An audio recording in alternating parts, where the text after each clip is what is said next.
isang buong linggo, mula nung tayo ay nagsama-sama sa araw ng linggo hanggang ngayon, kumusta kayo? Kumusta si Jesus sa buhay nating lahat? Amen. So, purihin ang Panginoon.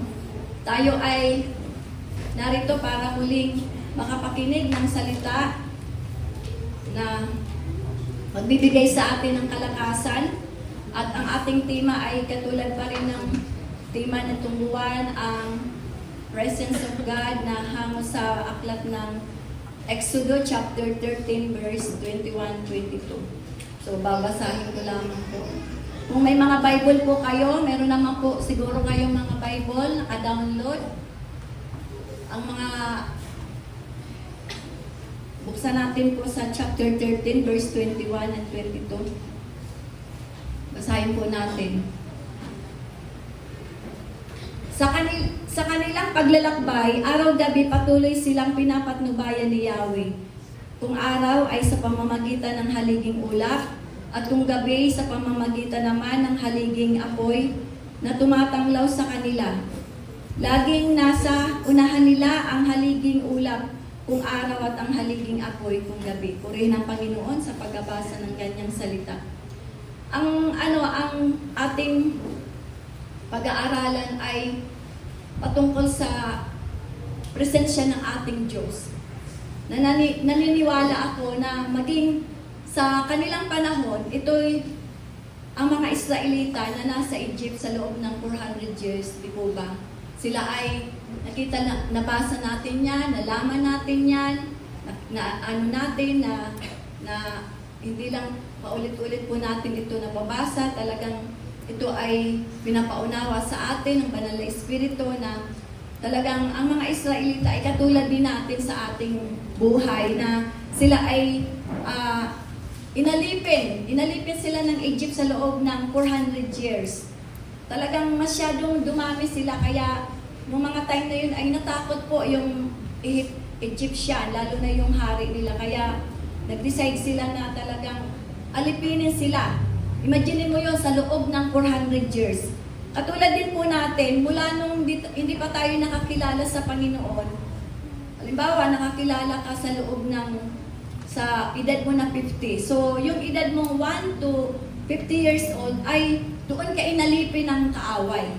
So, ganun din po ang kalagayan natin, spiritual. So, itong na to, mga Egyptian na to ay talagang katulad ng natin na ang Panginoon nakita na sila ay nangangailangan ng kaligtasan. Sila ay nahabag ang Diyos sa kanila, naawa ang Diyos sa kanila dahil hindi yun ang design sa kanila na maging alipin sila habang buhay. Imagine mo sa loob ng 400 years. Nagkapalit-palit na po yung henerasyon.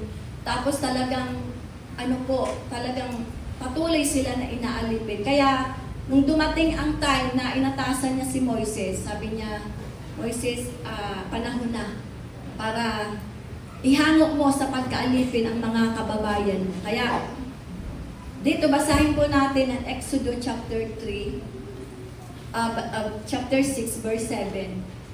Ituturing ko kayong aking sariling bayan at ako ang magiging Diyos ninyo at makikilala ninyong ako si Yahweh, ang inyong Diyos, ang nagligtas sa inyo sa pagpapahirap ng mga FCU. Sa mga time na ito, alam natin na ang Panginoon ay hindi pa kilalang lubos ng mga tao. Wala pang pagkakilala. Ang mga tao ng mga time na yun ay talagang ang mga sinasamba nila si Moloch, si Belial, yung mga ribulto, yung mga hindi naman kilala na talagang tunay na Diyos, kundi mga Diyos-Diyusan. Sanay po nasambahin ng mga tao ng time na yun. Kaya ang Panginoon Diyos ay pumili po siya.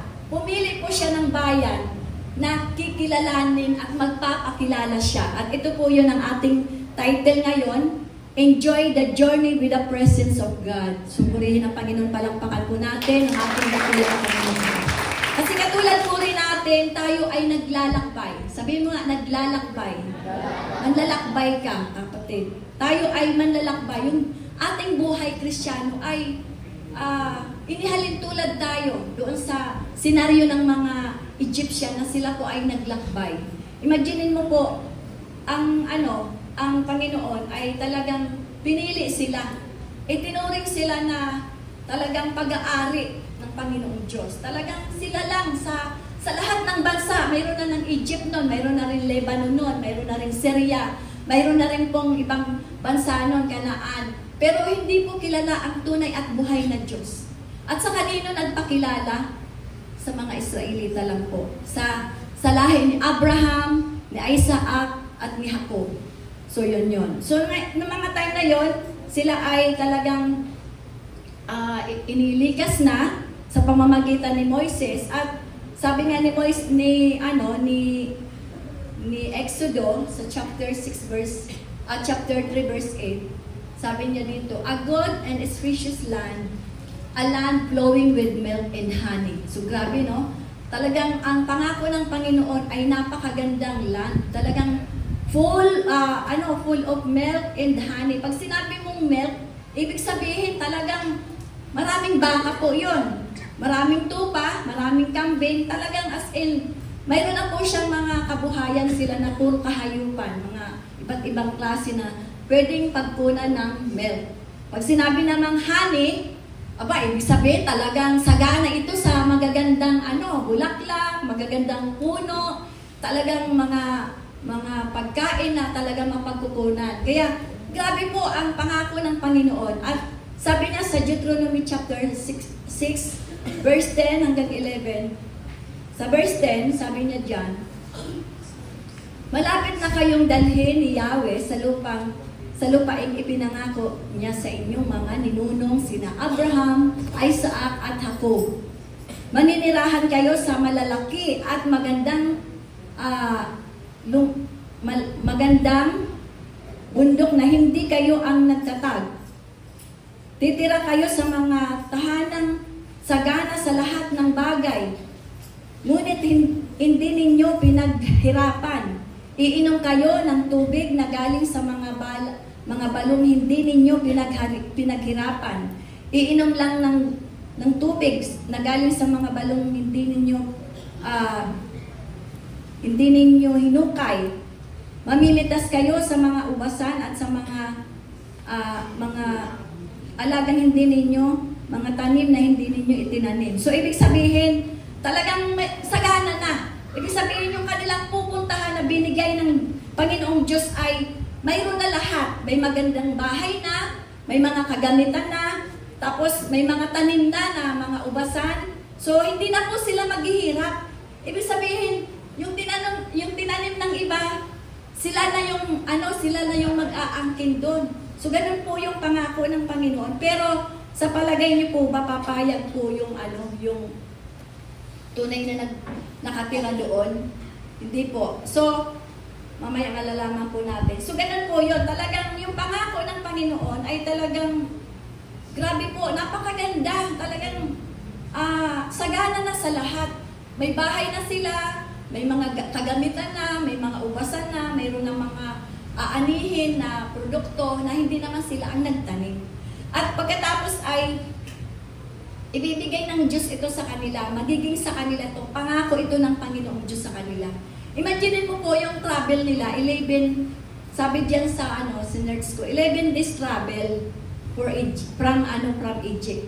11 lang po na araw. Pero, ano nangyari po? Bakit dumating yung time na umabot po sa 40 years yung kanilang paglalakbay? Paano kaya yung nangyari? Kasi po, ganito po yan. Number 1, how can we enjoy the journey with the presence of God? The purpose of the journey is to know Him. Number 1 po, kaya nangyari yon kasi ang Diyos ay magpapakilala nga, di po ba? Sa atin, sino po yung 10 years na dito na naging Christian? 20 years, 30 years. Sa loob po ba ng ganung taon, nakilala nyo na po bang talagang lubos ang Panginoong Diyos? Kilala nyo na po ba talaga?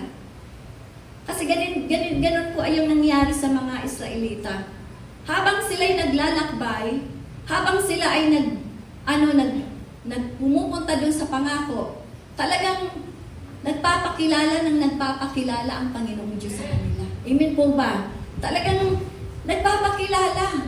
Nandoon yung, hinahabol sila ng mga Egyptian. Pagkatapos, nahawi yung dagat, nahati.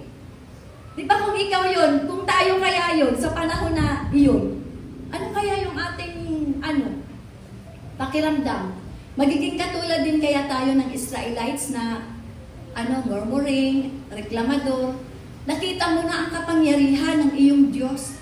Nagpakilala na siya sa iyo. Yung mga himala niya, yung mga ginawa niya, imaginin mo, nung nagutom sila, pinadala sila ng pagkain mula sa langit. Mana. Nagpadala ng maraming pugo. Di po ba? Nagkaroon ng tubig. Imaginin mo, disyerto po yun. Wala pong doon, tubig. Kahit na kukayin mo yun, wala pong tubig. Pero, may imposible po ba sa Diyos na ating sinasamba? Ang Diyos ni Abraham, ni Isaac, ni Jacob? Wala po. So, sa kanilang paglalakbay, sa loob ng 40 years, talagang ang Diyos ay nagpapakilala sa kanila. Gusto ng Panginoong Diyos sa buhay ng bawat mananampalataya, tayo po yun, na hindi lang natin siya makilala na sa pangalan. Ang gusto ng Panginoon, makilala mo siya kung sino siya sa buhay natin. Amen? Kasi, nakakalungkot po, minsan ang mindset ng mga Kristiyano, parang relihiyon lang. Pag linggo, banal. Banal yan. Ako, sabi nga, may istorya nga, nasabing gano'n eh. Sabi nung Yaya, gusto ko lagi na lang pong Sunday. Sabi naman ng Yaya, hindi pwede. Alam mo, isang araw lang ang Sunday. Ang kulit ng bata, hindi po, gusto mo po talaga laging Sunday. Ano ba ang gusto mo? Bakit ba gusto mo laging Sunday? Kasi po, Yaya, pag araw ng linggo, ang bait ng nanay at tatay ko. Pero pag Lunes at hanggang Sabado, mabangis sila. So, di ba? So, yun po. Kumbaga po, minsan, ito po yung pagkakamali natin na tayo, dito, nakikita tayo ng ating mga kapatiran, talaga naman, parang hindi ka makabasag pinggan. Talagang ang bait mo. Di po ba? Pero tignan natin sa bahay. Sige nga, tignan natin. Minsan si Simon, ganun yun eh. Yan ang ikinatiso din sa akin, inaamin ko yun. Kaya ito, sinasabi ko to, kasi makikita dapat ang banal na presensya sa bawat isa sa atin. Dapat yun na po yung umiral sa atin. Habang tayo'y nag-journey, habang tayo'y lumalakbay sa ating lakbayin, hindi pa tayo, ibig sabihin, hindi ka pa kukunin ng Panginoon. Kumbaga, ikaw ay habang narito sa lupa ay prepare ka ni Lord. Ikaw ay talagang ginagabayan ka, sinasamahan ka, minomold ka. Kaya, bakit minsan tayo nagrereklamo, ang tagal naman dumating ni Jesus? Bakit handa ka na ba? So, ganun nga po yun. Kaya tayo dapat maging good example po tayo sa lahat. Kasi habang tayo'y naglalakad sa journey ng ating lakbayin nito na ating pagiging Christians, dapat yung presence ng Lord ang talagang mangibabaw sa atin. Talagang yun ang ipakita natin. Makita ito, nagsasalamin po ang buhay natin, mga kapatid. Sa totoo lang po, bago po natin mahikayat ang ating mga mahal sa buhay, tayo po muna ang titignan po nila. Sinasalamin po, totoo yun. Nagsasalamin po sila. Pag kunting pagkakamali mo, nalingat ka lang, nagpadagil ka sa kaaway, maniwala ka, kawawa ang Panginoon. Iyan ba? Iyan ba? Laging gano'n. Yan ba ang born again? Yan ba? Tagasunod ni Jesus? O diba? Sinong pinapahiya po natin? Akala ko noon, nung nabasa ko yung pag-deny ni Pedro, pag-deny ni Pedro kay Jesus ng 3 times, akala ko dahil yan sa dininay lang siya, pero hindi. Every time po na tayo, nakikitaan po tayo ng hindi magandang example, dinidinay po natin ang kaluwalhatian, ang kadakilaan, ang kapangyarihan ng ating Panginoon. Amen.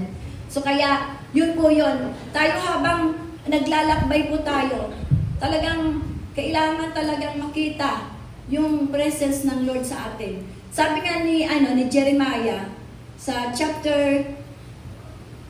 Jeremiah chapter 29 verse 23.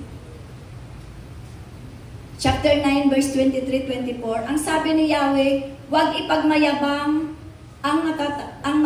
matatalino ang kanyang karunungan. Unang malalakas ang lakas na kanyang taglay. Nang mayaman ang kanyang kayamanan. Kung may nais magmalaki, ang ipagmalaki niya ay ang pagkakilala. Ang ipagmamalaki niya ay ang pagkakilala sa akin, si God yun, sapagkat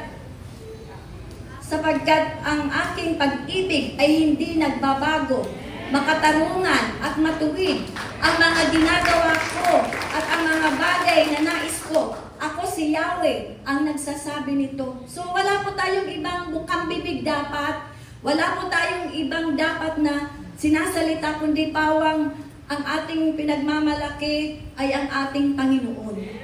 Dapat yun po talaga. Alam mo, hindi naman masasabing werdo kasi, di ba po ba minsan tayo ay may nakakausap na mga kamag-anak. Kailangan naririnig lagi ang pangalan ng Panginoon sa kanila pagkaharap natin sila. Dapat yun ang ating bukang bibig.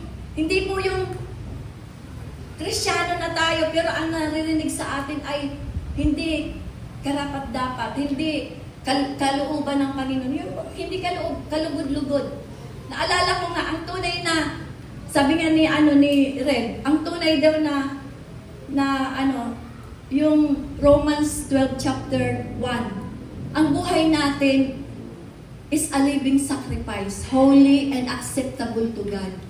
So kailangan makita po talaga na may changes, nag-transform, hindi lamang yung iyong ugali, hindi lamang yung buhay mo, hindi lamang yung pag-uugali mo, hindi lamang yung mga bagay na mayroon ka.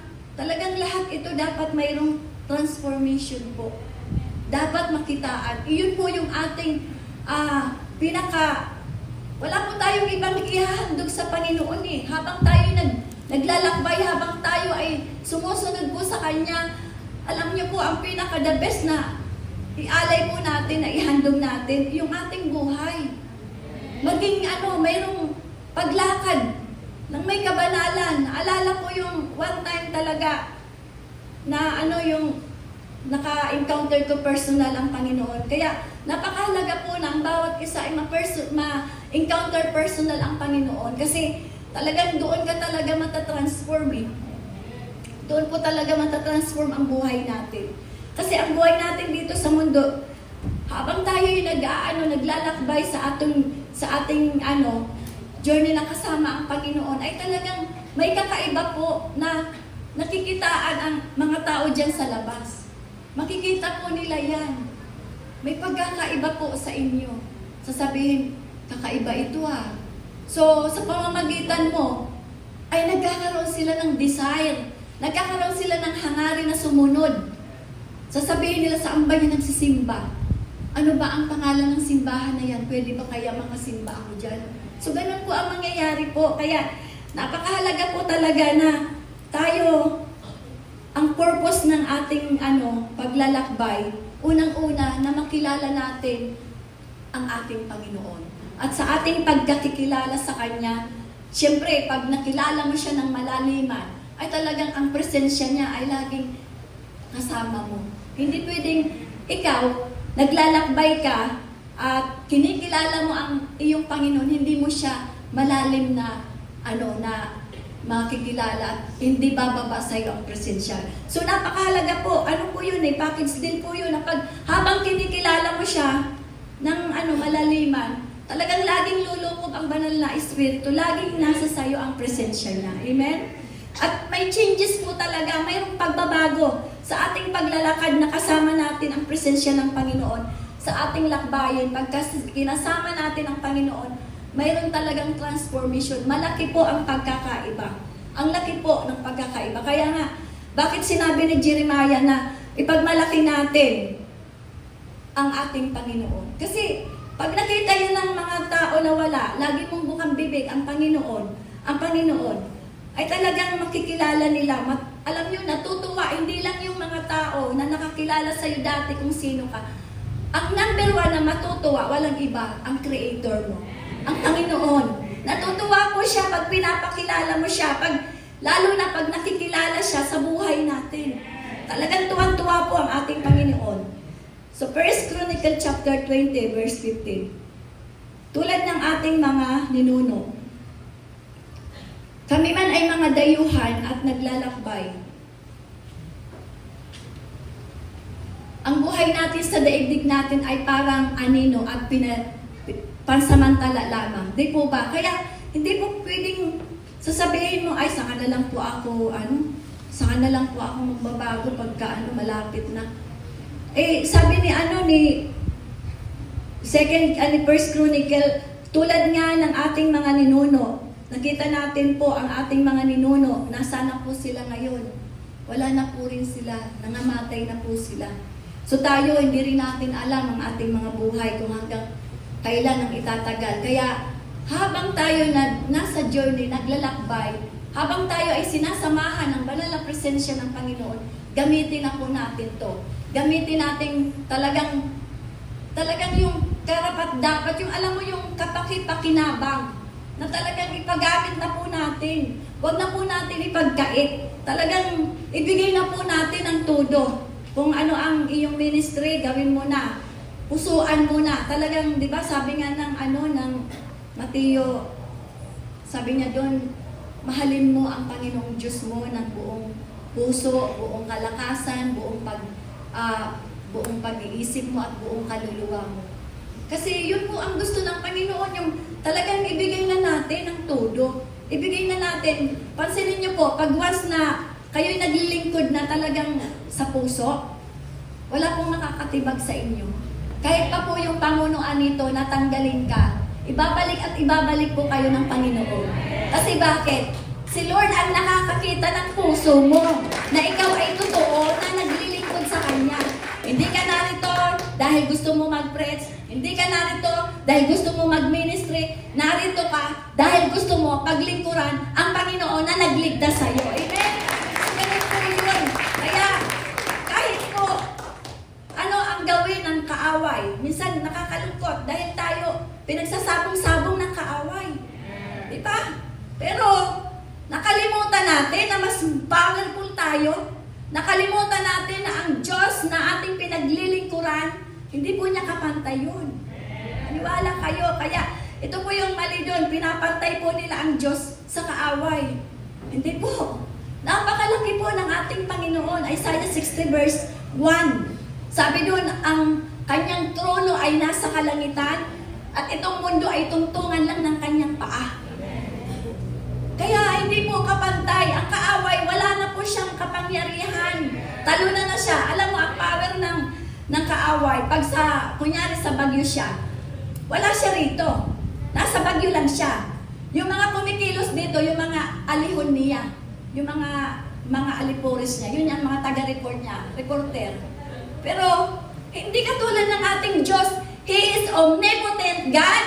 He is omniscient God. He is omnipresent. Di ba? Anong makapangyarihan po ang ating Panginoon.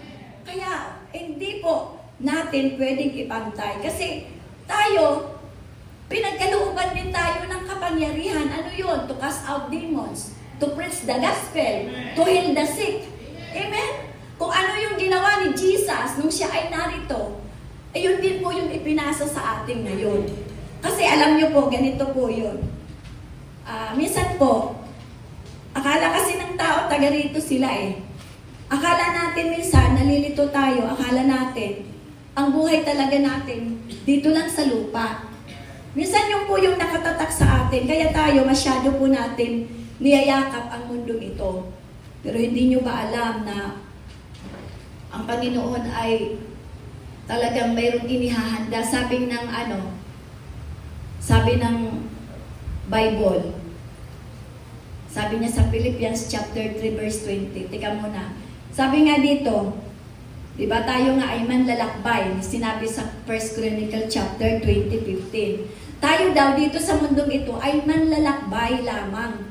So ngayon, ang tanong ko, taga saan ka talaga? Ang tanong ko sa inyo, taga saan ba talaga tayo? Ang sagot, narito, Philippians 3:20. Sapagkat ang ating pagkamamayan ay nasa langit. Imaginin mo, nasa langit, mula roon ay hinihintay natin ang ating tagapagligtas, ang Panginoong Hesus. So ang talino po talaga ng Bible kasi talagang alam niyo po yung Panginoon, sinabi niya sa atin, ipinahayag niya sa atin na tayo bilang mananampalataya, hindi ka na taga rito. Kaya huwag mo na yakapin masyado yung mga pinapangarap mo pa, kayamanan, magandang bahay, kotse, pero hindi ko po naman sinasabi na mali po yun. Kasi yan ay, binibigay din po yan ng Panginoon para ma-enjoy din po natin. Pero minsan po, nagkakamali po kasi tayo kasi pina-priority po natin yun. Instead, ang Panginoon ang ating i-priority. Amen po ba? Sabi ng salita ng Diyos, Matthew 6:33, seek ye first the kingdom of God.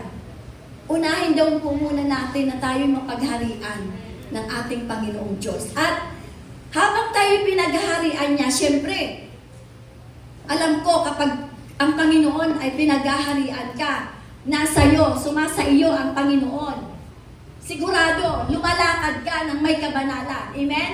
At sa iyong pagsunod sa Panginoon, habang ikay lumalakad ng mayroong katwiran sa ating Panginoon, maniwala ka, ang lahat ng bagay ay ibibigay na lang ng Panginoon. Diba? So napakaganda po, kaya nga, tayo, tama po yung pangarap ng Panginoon. Tayo hindi na taga rito. Kaya wag po natin masyadong yakapin ang mundong ito.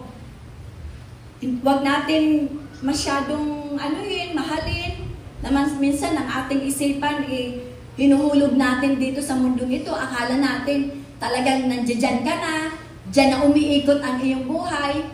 Akala mo talagang hanggang sa talagang diyan na yung katapusan ng buhay mo. Hindi nyo po alam na mayroon tayong talagang destiny. Mayroon po talagang destinasyon tayo. Sa ating paglalakbay, mayroon tayong pupuntahan talaga. Kaya pangalawa,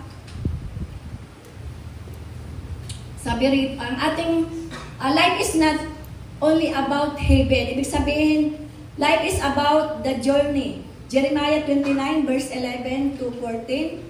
Sa verse 11, ang Panginoon ay may plano sa atin. Habang tayo ay naglalakbay dito, habang tayo ay narito sa mundo, sinasamahan tayo ng banal na Espiritu. Sabi niya diyan sa verse 11, sapagkat batid kong lubos ang mga plano ko para sa inyo. Mga planong hindi ninyo ikakasama, kundi para sa inyong ikabubuti. Ito'y mga planong may magdudulot sa inyo ng kinabukasang punong-puno ng pag-asa. So dito pa lang talagang makikita natin na binibigyan na tayo ng Panginoon ng punong-puno ng pag-asa. Tayo may mga plano tayo sa buhay, pero napakasarap po na ang ating Ama sa Langit ay mayroong magandang plano. Sa verse 12, kung maganap na ito, kayo'y tatawag, lalapit at dadalangin sa atin, at diringgin ko naman kayo. Nakita nyo? Kapag yung plano ng Diyos ay nasa sa inyo na, nasa sa atin na, di po ba anong gagawin natin? Di po ba tayo ay magpapasalamat? Di ba tayo ay lalong maglilingkod? Di ba tayo ay lalong yayakapin natin ang ating Panginoon? Kasi bakit? Yun ay lahat ng ating favor niya, lahat ng gusto natin ay mayroon siyang pabor sa atin. Kaya lalo kang lalapit, lalo kang dadakila sa Kanya, lalo kang makikipag-ugnayan sa Kanya, lalo kang maglalapit ang iyong relasyon sa Kanya. Kaya nga, ito pa yung verse 13. Kapag hinanap ninyo ako, mayroon po siyang instruction kailangan hahanapin natin. Kaya ang tanong ko, hinahanap po ba natin talaga ang Panginoon sa ating personal na intimacy sa Kanya? Kasi kapag hinanap daw natin siya, ako ay inyong matatagpuan. Yun ang sagot ni Yahweh. Sabi niya, kayo'y buong puso ninyo akong hahanapin. Kung buong puso ninyo akong hahanapin, natin. So kailangan pala, buong puso po natin siyang hahanapin. Wag yung lip service ba? Meron kasi pong lumalapit sa Panginoon, meron pong nananalangin sa Panginoon, ay ano lang, lip service lang po. Hindi po yun ang gusto ng Panginoon. Ang gusto po niya, yung paglapit natin sa Kanya, yung paghanap natin sa Kanya ay buong puso. Talagang ang Panginoon, laging ang puso natin ang kailangan niya. Hindi po siya tumitingin sa ano mo, itsura mo, sa kaanyuan mo, pilay ka man, bulag ka man. No? Ang tinitignan talaga ng Panginoon yung puso natin. Kaya po napakabuti po dahil mayroon tayong Panginoon na bumabasa ng puso natin. Ito, hindi ito nababasa ng mga kapatid natin. Hindi ito nakikita ng kapwa natin. Pero ang Panginoong Diyos, kitang-kita niya po ito. Kaya nga hindi nakakapagtaka kung bakit may mga parang paningin natin ay talagang mamamatay tao. Pero niligtas pa rin ang Panginoon. Kasi hindi po yun ang tinitignan niya na panlabas na anyo, kundi ang tinitignan niya yung heart. Hindi po ba si Ating David? Ang tinignan ng Panginoon yung puso niya. Kaya po napakabuti po ng Panginoon. Sabi nga doon, the plan is not just for the destination. The plan is to know Him while in the journey. Habang tayo'y naglalakad, nagpapakilala unti-unti ang Panginoon. Habang tayo ay nagpapatuloy sa pagsunod sa Panginoon, nagpapakilala ang Panginoon sa iyo. Nararamdaman mo siya. Lalo na pag ikay nanalangin ng buong puso. Kasi ang gusto ng Panginoon, buong puso mo siyang hanapin. Pansinin niyo, pag manalangin kayo ng lip service lang, pagkatapos tulog na, ano nangyayari? Nararamdaman pa ba natin ang presence ni Lord? Nagpapakatotoo po ako.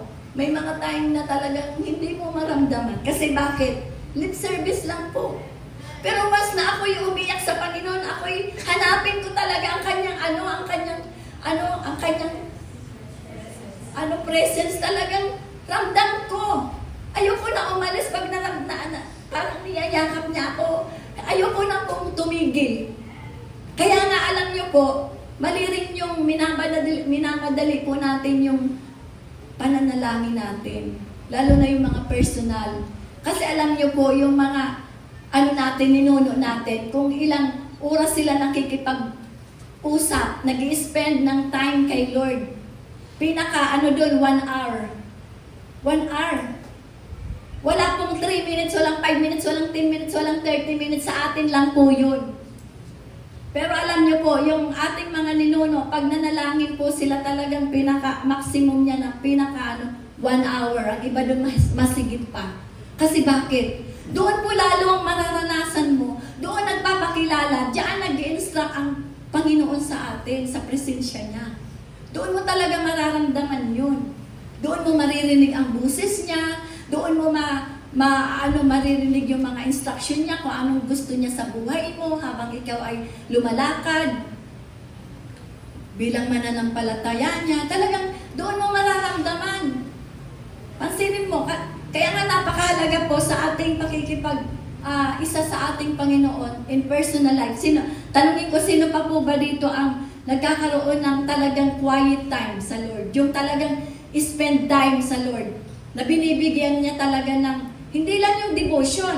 Kasi alam niyo po yung devotion na yan, ang totoo na yan, pwede mong dayain yan eh. Tama ba ako mali? Pwedeng dayain mo yan.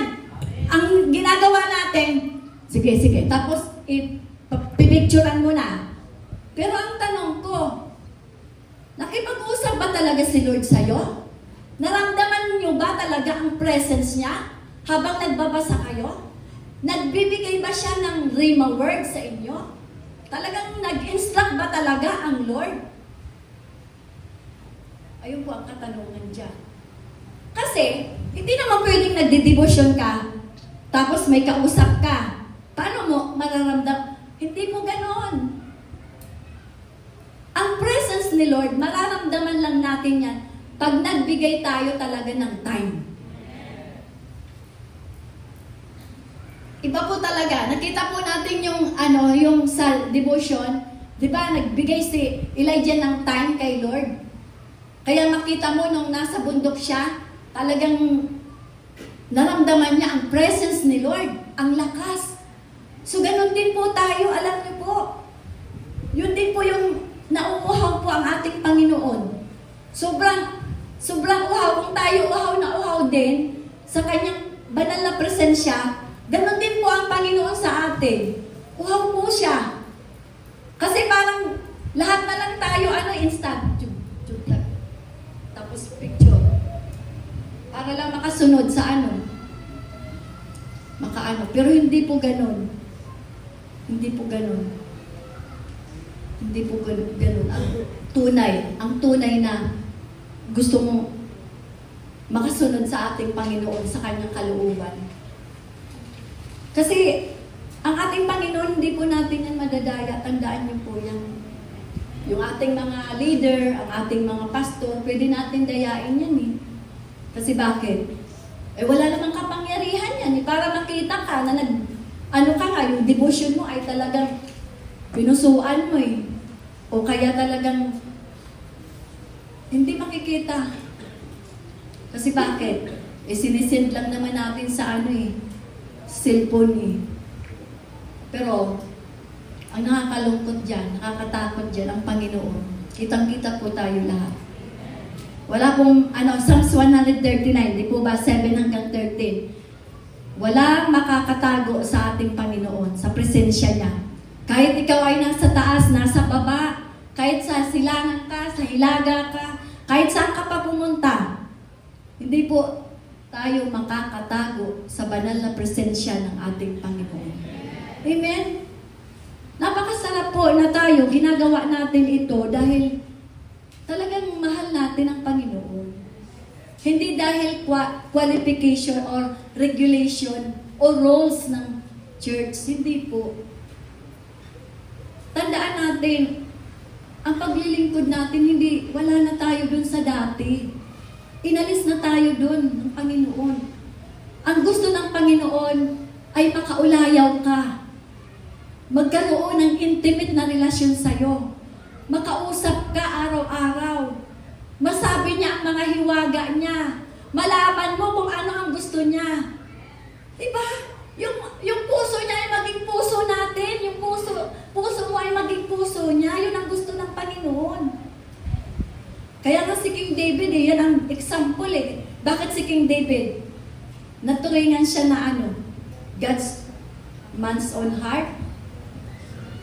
Tama ba ako dun? Diba? So kasi iba po ang niya eh. Talagang siya lagi niyang, sabi niya, cast me not away from thy presence, O Lord. And renew a right spirit within me, diba? Pagka silat niya yung kanyang heart na kakaiba, pag nakita niya na nagkamali siya, talagang, Panginoon, talagang hindi siya titigil, hahanapin niya, Panginoon, wag mo po akong iiwan, cast me not away thy presence, wag mo po alisin, Ama. Lord, wag po, talagang, siya eh, gusto niya yung lagi niya na nararamdaman ang presence ng Panginoon. So, ganun po yun. Kaya, dapat yun po yung nasain po rin natin.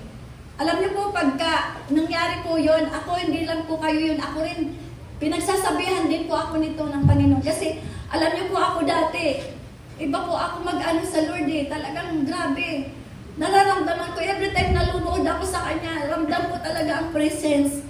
Pero, talaga ngayon, yun ang aking sinisikap na maibalik ko kasi yun yung ninakaw ng kaaway na muli. Na nag-aano ako talaga, kaya ako sa Lord na ibalik niya yun muli. Kasi talagang hinahanap ko po yun. Nauuhaw po ako sa bagay na yun. Kasi talagang, dati ganun po ako talaga pag sa Kanya. One time nga, mayroon akong patutuo na yung na-encounter ko siya personally sa buhay ko. Kaya ako naglilingkod. Ang paglilingkod ko, hindi dahil gusto ko ng blessing, hindi po. Hindi ako naglingkod sa Panginoon dahil ginusto ko lamang, hindi po. Ako ay nagbow talaga sa Panginoon. Kaya hindi ko pwedeng bawiin ito. Dahil ang aking sinumpaan hindi tao, kundi siya mismo. Kasi nung time na yun, 2013, naalala ko yun, talagang na-encounter ko siya personal. Di ba tayo nag-encounter sa G12?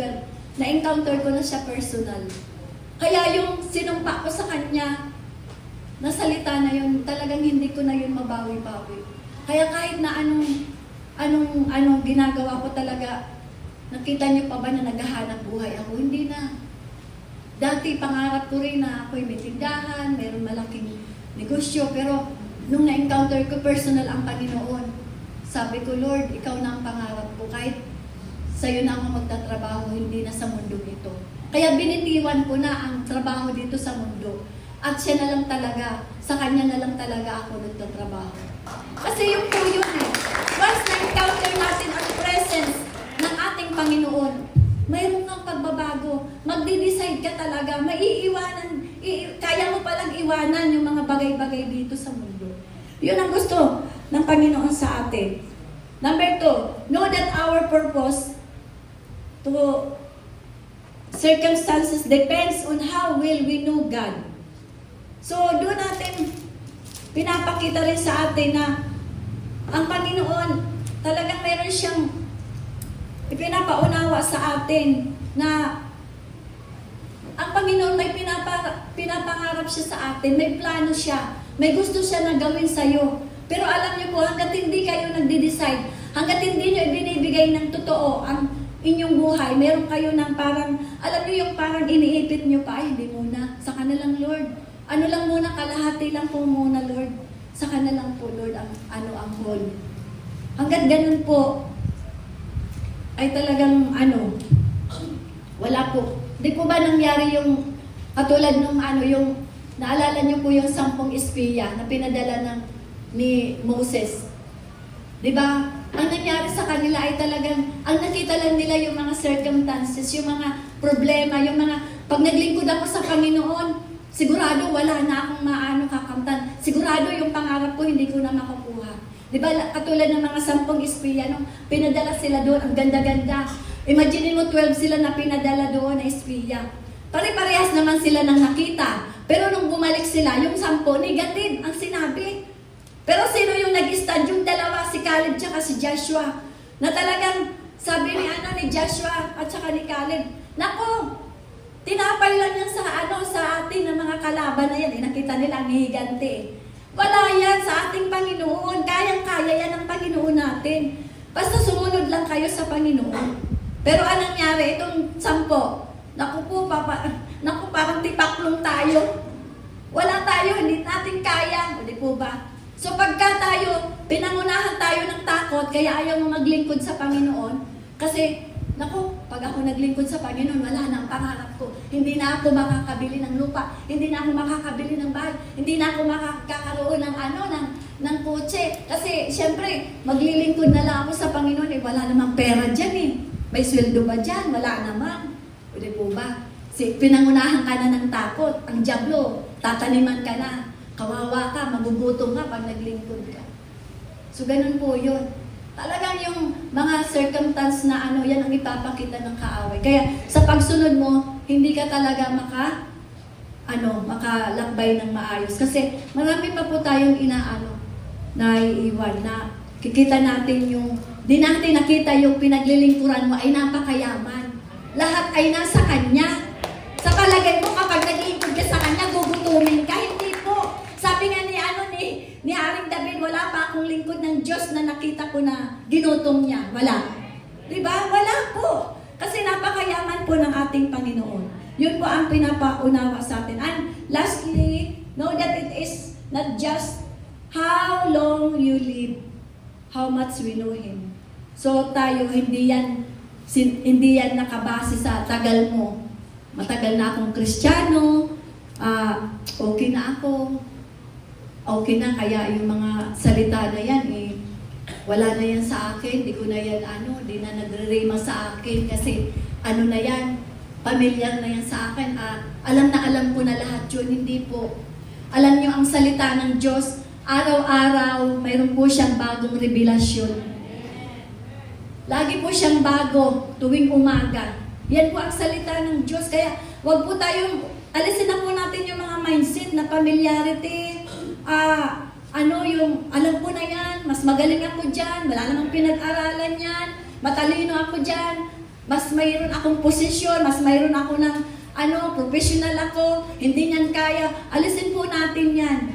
Kasi tandaan natin, kung ginagamit man ng isa sa atin dito, ang nagagamit hindi siya yan, hindi tao, kundi ang Panginoon. Ang Panginoon ang may kapangyarihan magbigay sa kanya ng talino. Ang Panginoon ang may kakayanan magbigay sa kanya ng wisdom, knowledge, understanding. Kasi ang Panginoon, siya yung magsusustain niyan lahat dahil hindi naman tayo nagtatrabaho po dito sa tao. Tama, tao yung ating ginagather para dalhin sa ating Panginoon. Pero tandaan niyo po, lahat po tayo, sabi ni Pablo, lahat tayo ay servant. At mayroon tayong master. Mayroon tayong Lord na pinaglilingkuran. Lahat po tayo, naglilingkod po tayo sa pinaka most high God. Amen? So yun po yun. Kaya tayo ay magpatuloy lamang po. Ang tanong ko, hanggang kailan lang ba ang buhay natin? Alam niyo po, ang expansion na, ang lang ng buhay ng Pilipino ay hanggang 70 plus lang.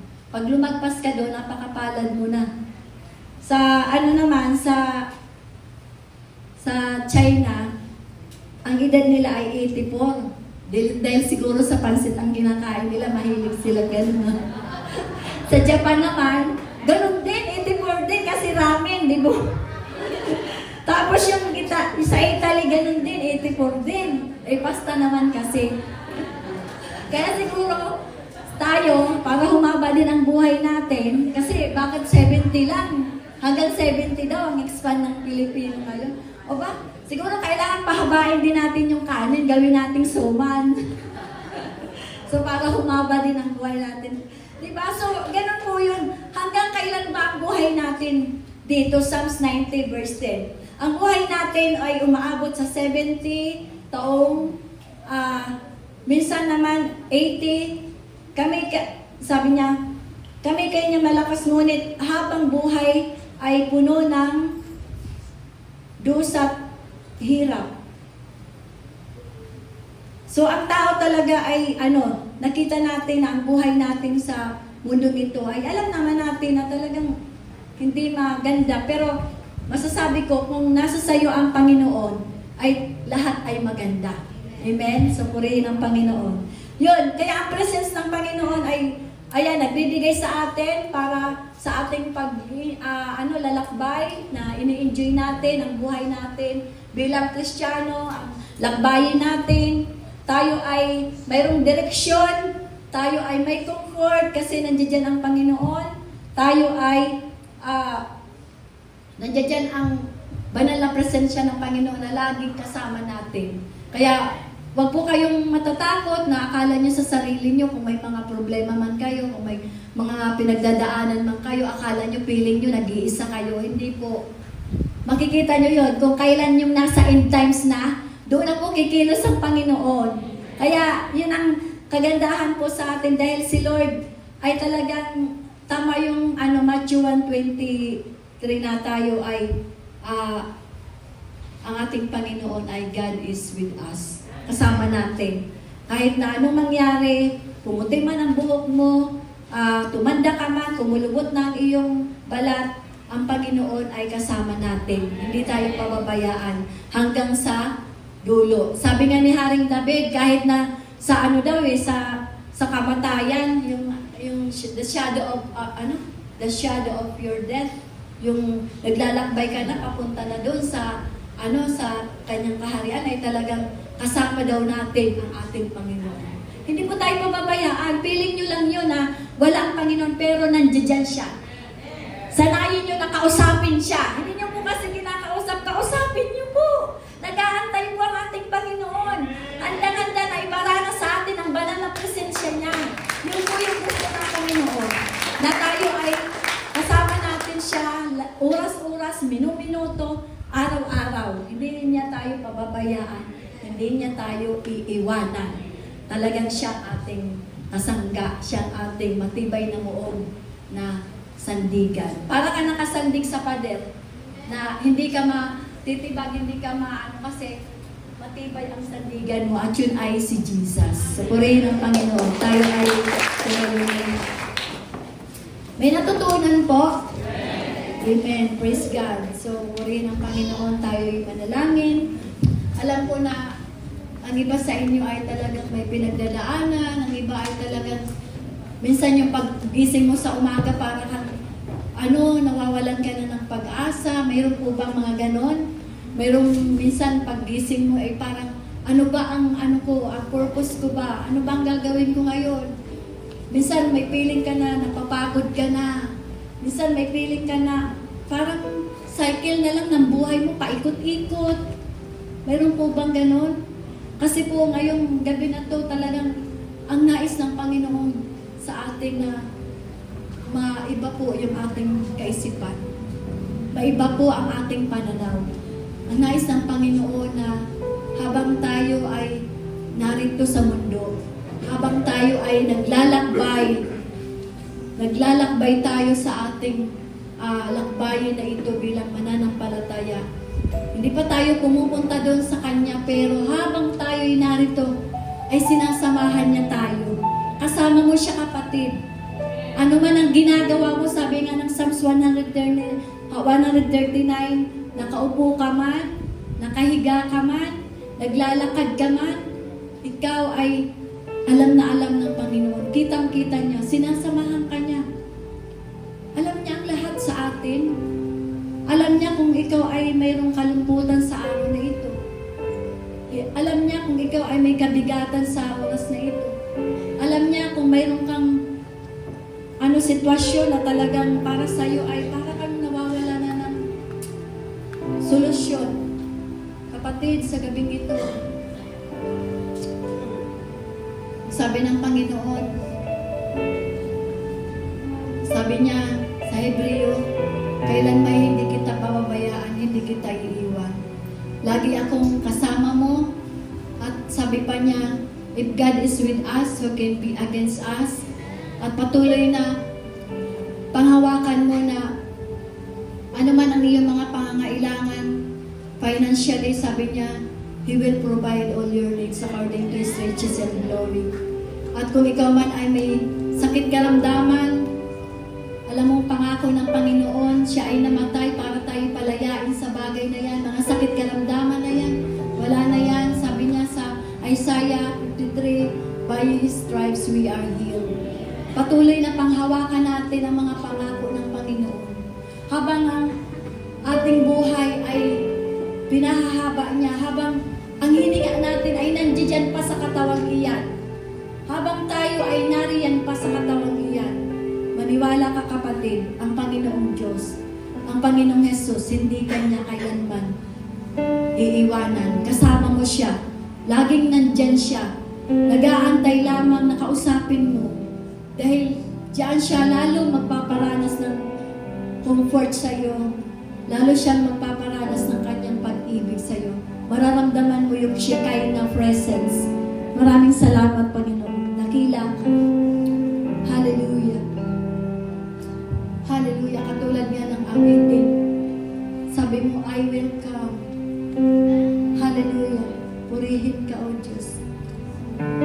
Napakabuti niyo po dahil ipinaalala niyo po sa amin, i-remind niyo po na kami po ay inaantay mo, nararamdaman mo na marami kaming mga kabigatan. Ang solusyon lang ay hanapin ka namin, lumapit kami sa iyo ng buong puso, magpakumbaba kami upang maranasan namin ang iyong banal na presensya, ang banal mong pagyakap, banal mong comfort sa amin na nandiyan ka na talagang mararanasan namin. Salamat, Panginoon, dahil sa gabing ito ay pinaunawa niyo po sa amin na kami ay narito pa sa mundo ito na naglalakbay kami, pero kailan may nandiyan ka, nasa tabi ka namin. Ikaw ay nakaagapay sa amin, ikaw ay nakagabay sa amin, nakatuon ang iyong paningin 24/7. Salamat po. Salamat na mapangyarihan sa lahat. Salamat dahil nariyan kayo na hindi mo kami pinagsawaan, hindi niyo po kami pinagkulang, hindi niyo po kami iniwan, na kahit po hindi po kami karapat-dapat, madalas po nagkakamali kami, madalas po nagagawa po namin ang mga bagay na ayaw mo. Pero hindi po kayo sumuko, hindi po kayo nagkaroon ng galit sa amin. Bagkus, nandyan ang pangunawa mo, nandyan palagi ang iyong pag-ibig, nandyan palagi ang iyong pasensya, na kami inaabot niyo po palagi at pinapaalala at binibigyan ng mga instruction, binibigyan mo kami ng mga alam ng tunay na nais namin na masunod at magawa habang kami po ay narito. Kaya tulungan mo po kami, Ama, na patuloy po kami na maging masunurin sa iyo. Alam namin na ang iba man ay hindi pa nila nauunawaan, wala pa po sa mga bagay na nagaganap. Minsan mayroong mga bagay na hindi pa nila natatagpuan. Pero I believe, Lord God, na darating ang araw na katatagpuin mo sila. Kailangan lamang mayroong kaming gagawin. Buong puso ka namin hanapin. Buong puso kaming lalapit. Buong puso kaming magpapakumbaga. Buong puso kaming mananalangin sa iyo. Hanapin namin ang iyong mukha. Hanapin namin ang iyong presensya. Hanapin namin ang mga kayo. Nais po namin, O Lord God, na maranasan muli ang iyong banal na presensya sa bawat araw namin mga buhay. Alam namin na kasama ka namin. Alam namin, Ama, na nandiyan ka palagi. Maraming salamat, Ama, sa gabing ito. Dalangin ko, Lord, na ang mga kapatid ko, kayo po ang magbigay ng kapayapaan na nagmumula sa iyo. Kagalakan na nagmumula sa iyo. Hallelujah. At kung may mga pangangailangan man, Ama, ang dalangin ko kayo po ang mag-provide sa kanila dahil kayo po ang nakakaalam po ng lahat ng iyong mga anak. Maraming salamat po sa gabing ito at kami po ay pinagtagumpay niyo po sa aming gawain. Kami po ay uuwi na